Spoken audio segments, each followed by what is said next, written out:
अगर आपके YouTube videos पर काफ़ी कम व्यूज़ आते हैं तो इसकी एक बड़ी वजह हो सकती है आपकी एडिटिंग स्टाइल। ऐसा मैं इसीलिए बोल रहा हूँ क्योंकि YouTube पर कंपटीशन काफ़ी बढ़ चुका है और अगर इस टाइम पर आपको 3D वीडियो एडिटिंग करनी नहीं आती है तो YouTube पर बने रहना आपके लिए काफ़ी मुश्किल हो सकता है। लेकिन चलो मैं आपको बताता हूँ कि आप इस तरीके का एनिमेशन कैसे क्रिएट कर सकते हो, वो भी अपने मोबाइल फ़ोन से। तो देखो, इसके लिए सबसे पहले आपको अलाइट मोशन को ओपन करना है, फिर क्रिएट प्रोजेक्ट पर क्लिक करके आपको एक बैकग्राउंड को लेना है। मैं यहाँ पर एक वॉल वाला बैकग्राउंड लेता हूँ और इसको थोड़ा सा एडजस्ट कर लेता हूँ और इसकी टाइमलाइन को भी थोड़ा बढ़ा देता हूँ ताकि एनिमेशन अच्छा दिखे। इसके बाद हम लेंगे 2 थंबनेल जो कि वॉल से अटैच होंगे। आप अपने हिसाब से जो भी एलिमेंट लगाना चाहो लगा सकते हो। अब इसको कर लेते हैं डुप्लीकेट लेयर, क्योंकि हमें दोनों ही थंबनेल सेम ही साइज के चाहिए। अगर मैं डुप्लीकेट नहीं करता हूँ और उसको अलग से लूंगा तो मुझे काफी टाइम लग जाएगा इसको एडजस्ट करने में। अब इसके बाद जो डुप्लीकेट किया था उसको भी रिप्लेस कर देते हैं। अब ये दोनों ही थंबनेल अपनी अपनी जगह पर प्लेस हो चुके हैं, लेकिन अब बारी है कुछ लोगों को इसके अंदर ऐड करने की। तो चलो एक एक करके उन सबको ऐड कर लेते हैं। और हाँ, ये जो लिए हैं वो अभी नॉर्मल है, ये एक के ऊपर एक लेयर है। अब इसको 3D लुक देने के लिए हमको जाना पड़ेगा मूव और ट्रांसफॉर्म में और फिर यहाँ पर Z एक्सेस की वैल्यू को बढ़ाना होगा ताकि ये 3D स्पेस में चला जाए। तो इसको मैं कर देता हूँ -600 के आसपास और फिर इसको एडजस्ट करके इसकी सही पोजीशन पे छोड़ देते हैं। तो ये तो सही जगह पर प्लेस हो चुका है। चलो अब लाते हैं हमारे दूसरे एलिमेंट को। तो चलो मीडिया में चलते हैं और अपने दूसरे एलिमेंट को लाते हैं। तो इसको भी सही साइज और पोजीशन के हिसाब से एडजस्ट कर लेते हैं और इसको भी 3D लुक देने के लिए मूव और ट्रांसफॉर्म में जाते हैं और Z एक्सेस की वैल्यू को इंक्रीज कर लेते हैं। पिछली बार हमने Z एक्सेस की वैल्यू को 600 किया था, तो इस बार 700 कर लेते हैं ताकि दोनों में थोड़ा बहुत डिफरेंस दिखे और हमको एक 3D एनिमेशन मिले। और फिर इसको एडजस्ट करने के बाद आपको जितने भी और एलिमेंट चाहिए वो आपको ले लेने हैं और सभी को इसी तरीके से सेट करना है और Z एक्सेस की वैल्यू को इंक्रीज करते रहना है। आप जितने चाहो उतने एलिमेंट इसके अंदर ऐड कर सकते हो। जैसे ही आप सभी एलिमेंट को सेट कर दो उसके बाद आपको सभी एलिमेंट को सिलेक्ट करना है, सिर्फ बैकग्राउंड को छोड़कर। तो यहाँ पे मैं सभी को सिलेक्ट कर लेता हूँ और लास्ट में जाकर बैकग्राउंड की टाइमलाइन तक इन सबको सेट कर लेना है। इतना करने के बाद आपको ऑब्जेक्ट वाले सेक्शन में जाना है और वहाँ पर आपको कैमरा व्यू को ओपन कर लेना है और फिर इस कैमरा व्यू को ऑन कर लेना है। इसके बाद आपको मूव और ट्रांसफॉर्म में जाना है और यहाँ पर एक की फ्रेम ऐड कर देना है और की फ्रेम ऐड करने के बाद इसको आपको झूम करके सही पोजीशन में एडजस्ट कर लेना है। तो अब ये जो है वो सही पोजीशन में सेट हो चुका है। इसके बाद आपको थोड़ा आगे जाकर की फ्रेम ऐड करने हैं वापस से। तो चलो वापस आगे बढ़ते हैं और एक और की फ्रेम ऐड कर देते हैं थोड़ी ही दूर पर। अब ये करने के बाद आपको यहीं छोड़ देना है और थोड़ा और आगे टाइमलाइन में जाकर एक और की फ्रेम ऐड कर देना है। ये बीच में मैंने आपको क्यों की फ्रेम ऐड करा है वो मैं आपको आगे बताऊंगा, लेकिन ये की फ्रेम ऐड करने के बाद आपको पहले थंबनेल से दूसरे थंबनेल पे जाना है और इसको भी एडजस्ट कर लेना है। जैसे ये भी सही से सेट हो जाए तो आपको थोड़ा टाइमलाइन में और आगे जाना है और एक और की फ्रेम ऐड करना है। लेकिन ये की फ्रेम ऐड करने से पहले आप ये देख लो कि ये एनिमेशन किस तरीके का बना है। तो चलो अब वापस की फ्रेम ऐड कर देते हैं। तो यहाँ पर मैं 2 और की फ्रेम ऐड कर देता हूँ और ये की फ्रेम ऐड करने के बाद अब आपको आखिर में जाना है और एक और की फ्रेम ऐड करना है। लेकिन हाँ, आखिर में की फ्रेम ऐड करने से पहले आपको एक और की फ्रेम ऐड करना है और दोनों ही थंबनेल के बीच में इसको एडजस्ट कर लेना है। ये इसीलिए ताकि आपका एनिमेशन थोड़ा सा अच्छा लगे। इसको सही से एडजस्ट करने के बाद आपको आखिर में जाना है और एक आखिरी की फ्रेम ऐड करना है। तो चलो आखिर में चलते हैं और एक और की फ्रेम ऐड कर देते हैं। इतना करने के बाद आपको इसको झूम आउट कर देना है और सारे ही एलिमेंट को फ्रेम में लेके आना है और हाँ, इनको सही से एडजस्ट भी करना ताकि आपको एक अच्छा व्यू मिले। तो फाइनली हमारी वीडियो क्लिप बनके तैयार है। तो देखो ये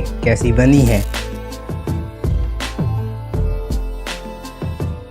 क्लिप तो ठीक है, लेकिन इसमें एक प्रॉब्लम है कि जब ये स्टार्टिंग के थंबनेल दिखते हैं तो वो काफी स्टक लगते हैं, मतलब कि बिल्कुल भी हिलते डुलते नहीं है और ये एनिमेशन को काफी खराब कर रहा है। तो चलो इसको फिक्स करते हैं। आपको याद होगा कि हमने पीछे कुछ की फ्रेम ऐड किए थे एक्स्ट्रा, वो कैसे चलो बताता हूँ। तो जो हमने वो की फ्रेम ऐड किए थे उस पर आपको वापिस आना है और फिर आपको मूव एंड ट्रांसफॉर्म में जाना है और इसके बाद इसको थोड़ा सा जूम इन या फिर जूम आउट कर लेना है। तो मैं इसको थोड़ा सा जूम आउट कर देता हूँ और ये सेम काम मैं दूसरे थंबनेल के साथ भी कर देता हूँ। इतना करने के बाद फाइनली हमारा एनिमेशन तैयार है।